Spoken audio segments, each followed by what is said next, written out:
Dear 9th class students, हम हमारे subject science के फिजिक्स सेक्शन का चैप्टर ग्रेविटेशन को डिस्कस कर रहे हैं। पिछले पार्ट में हमने पढ़ा कि what is gravitation, universe law of gravitation and what is the value of G and what is the unit of G. G क्या था? Universal gravitational constant. आज हमारे चैप्टर का पार्ट नंबर 2 है।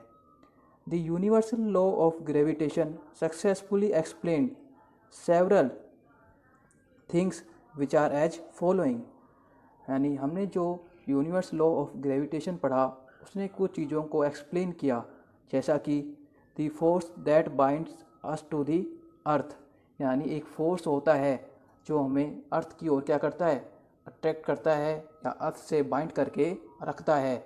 ये किसने एक्सप्लेन किया? यूनिवर्सल लॉ ऑफ ग्रेविटेशन ने।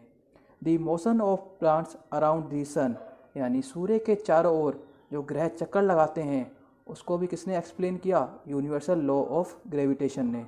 The motion of moon around the earth, यानी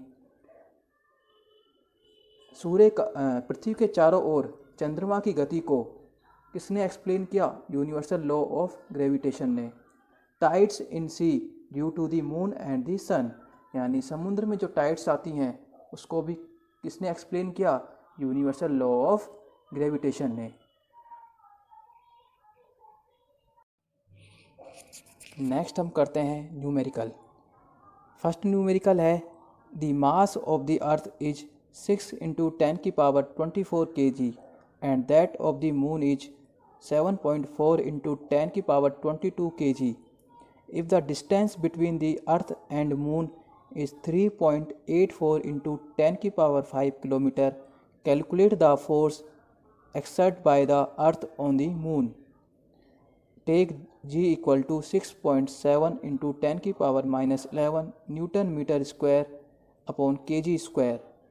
यानी क्वेश्चन में कह रहा है कि जो अर्थ है उसका मास क्या है, 6 × 10⁻24, और जो मून है उसका मास क्या है, 7.4 × 10⁻22 kg, और अर्थ और मून के बीच में जो डिस्टेंस है वो क्या है, 3.84 × 10⁵. तो हमें क्या निकालना है? फोर्स निकालना है, यानी फोर्स कैलकुलेट करना है। तो हमने इसको अर्थ मान लिया। हमने अर्थ के मास को क्या मान लिया? Capital M. क्या मान लिया? Capital M. हमने अर्थ के मास को कैपिटल एम मान लिया और मून के मास को क्या मान लिया? Small M. क्या मान लिया? Small M. तो अर्थ का जो मास है वो क्या दे रखा है, यानी जो कैपिटल एम है उसकी वैल्यू क्या दे रखी है, 6 × 10⁻24 kg, और जो मून है यानी जो स्मॉल एम है उसकी वैल्यू क्या दे रखी है, 7.4 × 10⁻22 kg, और इनके दोनों के बीच में जो डिस्टेंस है वो क्या दे रखी है, 3.84 × 10⁵ किलोमीटर। तो गिवन क्या है? Mass of earth. Mass of earth को हमने कैपिटल एम से डिनोट किया, इसकी वैल्यू क्या है, 6 × 10⁻24 kg, और मास ऑफ मून इसकी वैल्यू यानी इसको हमने स्मॉल एम से डिनोट किया, इसकी वैल्यू क्या दे रखी है, 7.4 × 10⁻22 kg, और इन दोनों के बीच में यानी अर्थ और मून के बीच में जो डिस्टेंस है वो क्या दे रखी है, इसको हम स्मॉल डी से डिनोट करते हैं, 3.84 × 10⁵ किलोमीटर। अब ये किलोमीटर में दे रखा है, इसे हम किस में चेंज करेंगे? मीटर में, क्योंकि हम फॉर्मूले में मीटर वाली वैल्यू रखते हैं। तो हमने इसको मीटर में चेंज किया, क्योंकि हमारे पास जो जी की वैल्यू है वो किस में है, मीटर में है, तो इसे भी हमें किस में चेंज करना पड़ेगा, मीटर में। तो 3 × 8⁴ × 10⁴, 1 किलोमीटर में कितने मीटर होते हैं, 1000 मीटर। तो हमने इसको किससे मल्टीप्लाई कर दिया, 1000 से मल्टीप्लाई कर दिया। तो ये हो गया 3.84 10⁵ × 10⁵, क्या हो जाएगा, 10⁸ मीटर। तो फॉर्मूला क्या होता है, हमने फर्स्ट पार्ट में पढ़ा था कि force equal to G capital M into small M upon D square.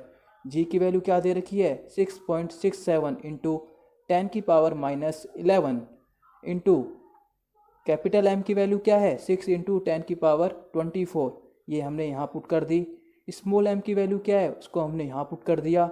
Upon में डी स्क्वायर क्या है, 3.84 × 10⁸, इसका हमने क्या कर दिया, स्क्वायर कर दिया। जब हम इसको सोल्व करेंगे, ये आपको सोल्व करके देखना है, तो आपके पास फोर्स की वैल्यू क्या आएगी, 2.02 इंटू 10 की पावर 20 न्यूटन।